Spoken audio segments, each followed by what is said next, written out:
Movimiento estudiantil 1968. Antecedentes. Principales causas. Política antipopulista de 1940 a 1970. Actitud crítica por parte de la clase media, estudiantes. Oposición al gobierno del PRI. Infiltración de ideas comunistas. La pérdida de legitimidad del gobierno. Descontento social. Corrupción. Fin del discurso revolucionario. Autoritarismo político. Liberalismo cultural. Carencia de democracia en México. Esto significaba la imposibilidad para que convergieran las diferentes ideologías políticas en el país. Por otro lado, la nula oportunidad que se le daba a la disidencia política de participar en la vida del país. El movimiento no tenía respaldo de ningún partido político. Antecedentes.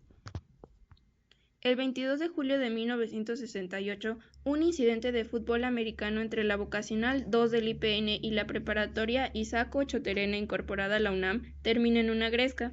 El cuerpo policíaco de granaderos es quien disuelve a la turba, deteniendo a varios estudiantes e incursionando dentro de las instalaciones de dicha vocacional. Entre el 26 al 29 de julio de 1968, varias escuelas entran en un paro de labores. Los granaderos y el ejército entran a varias de las escuelas, entre ellas la Prepa 1, donde fue destruida mediante un bazucazo su puerta tallada en el siglo XVIII. El 30 de julio de 1968, el rector de la UNAM, Javier Barro Sierra, en Ciudad Universitaria, condenaría públicamente los hechos, izando la bandera mexicana a media asta y con un emotivo discurso se pronunciaría a favor de la autonomía universitaria y exigiría la libertad de los presos políticos, refiriéndose a los estudiantes detenidos de la Prepa 1. Ese mismo día encabezaría la marcha por la Avenida de los Insurgentes, donde surge un lema muy común utilizado por el movimiento estudiantil: Únete, pueblo. El 26 de agosto de ese mismo año, una multitudinaria marcha se dirige al Zócalo capitalino.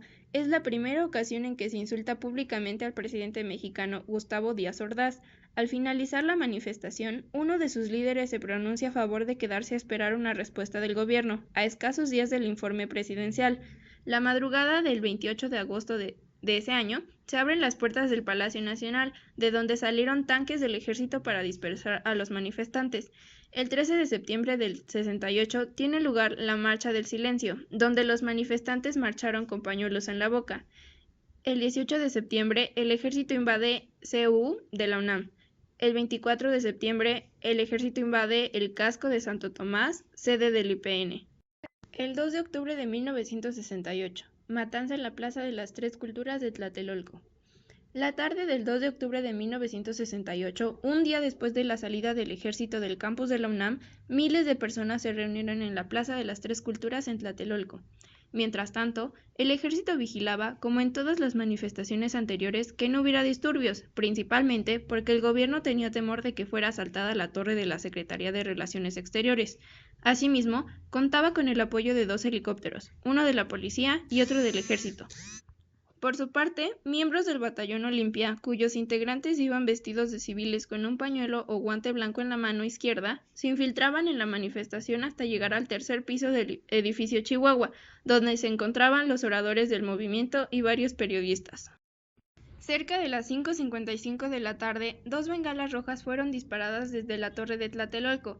A las 6:10, sobrevoló la plaza un helicóptero del cual dispararon bengalas, la primera verde y la segunda roja, presumiblemente como señal para que los francotiradores del Batallón Olimpia, apostados en los edificios Chihuahua, 2 de abril, 15 de septiembre, ISSSTE 11, Revolución de 1910 y la Iglesia de Santiago, así como varios miembros del Batallón Olimpia parapetados en los departamentos de Chihuahua y en el corredor del tercer piso, abrieron fuego en contra de los manifestantes y militares que resguardaban el lugar, para hacerles creer a estos últimos que los estudiantes eran los agresores.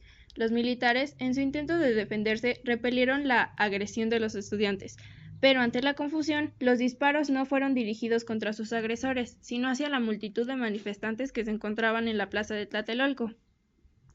Muchos manifestantes que lograron escapar del tiroteo se escondieron en algunos departamentos de los edificios aledaños, pero esto no detuvo a los miembros del ejército que, sin orden judicial, irrumpieron en cada uno de los departamentos de todos los edificios de lo que conforma la unidad Tlatelolco, para que, según, capturar a los manifestantes.